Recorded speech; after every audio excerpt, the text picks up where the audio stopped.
Praise the lord. Next video చూడండి. మొన్నటి దినం 2 వీడియోలు పెట్టాను. ఇప్పుడు ఒక వీడియో పెట్టాను. ఇగో రెండో వీడియో చేస్తున్నాను. కాలిఫోర్నియాలో జరిగింది కదా, అమెరికాలో. ధనవంతుల కోసమే నేను మాట్లాడుతున్నాను. ధనం ఉందని విర్రవీగిపోయి దేవుడు లేడు, జీరో, నేనే, నా తల్లిదండ్రులు అనుకొని విర్రవీగిపోయి దేవుణ్ణి చులకనగా మాట్లాడతారా మీరు?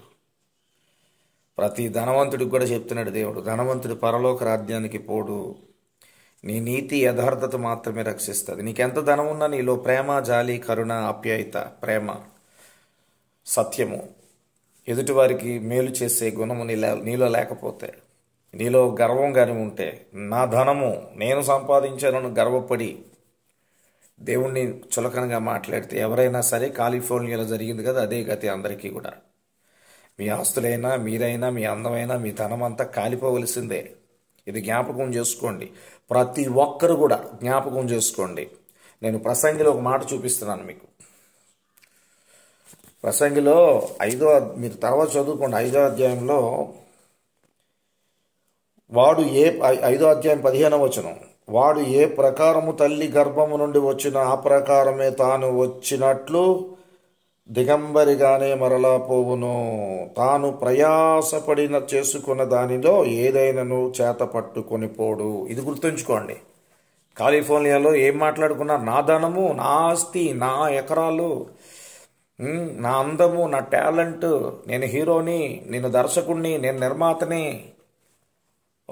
విచ్చలవిడిగా ఎంజాయ్ చేశారు. ప్రయాస, లోకంలో ప్రయాసపడి పతనానికి పోవడమే తప్ప ఏమి ఉండదు. అది అగ్నికే. ప్రసంగిలో ఇంకొక మాట ఉంది, మీకు చూడండి. 5వ అధ్యాయంలో 10వ వచనం, ద్రవ్యమును అపేక్షించేవాడు ద్రవ్యము చేత తృప్తి నొందడు, ధన సమృద్ధిని అపేక్షించేవాడు దాని చేత తృప్తి నొందడు.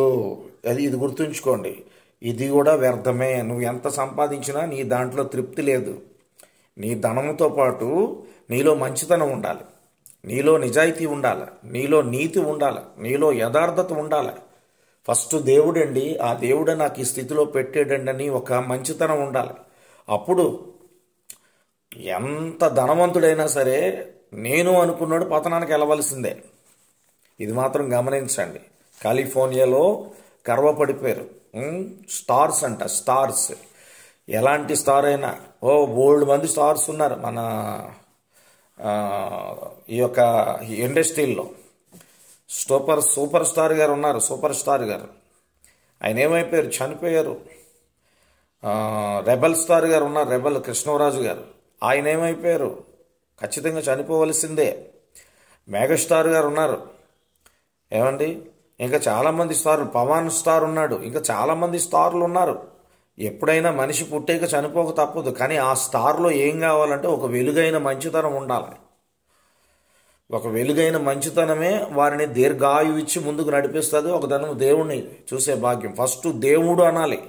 ఆ దేవుడే నన్ను దీవించాడు అనే మనసు ఎవరికైతే ఉంటుందో, సర్వకోటి సృష్టికర్త పరిశుద్ధుడు నిజమైన దేవుడు యేసు ప్రభు అని ఎవరైతే తెలుసుకుంటారో, ఈ ప్రపంచంలో ఛాలెంజ్ చేసిన వాడు ఆయన ఒక్కడే. యోహాను సువార్త మీరు చదువుకోండి. 8వ అధ్యాయంలో 45-46 వచనం చదువుకోండి.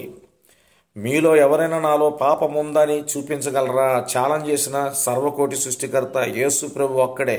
పాపము లేనివాడు, పరిశుద్ధుడు, నిజమైన దేవుడు. పాపము లేనివాడు గనక నీలో పాపము తీయడానికి వచ్చాడు. ఆయన నిన్ను క్షమించడానికి వచ్చాడు.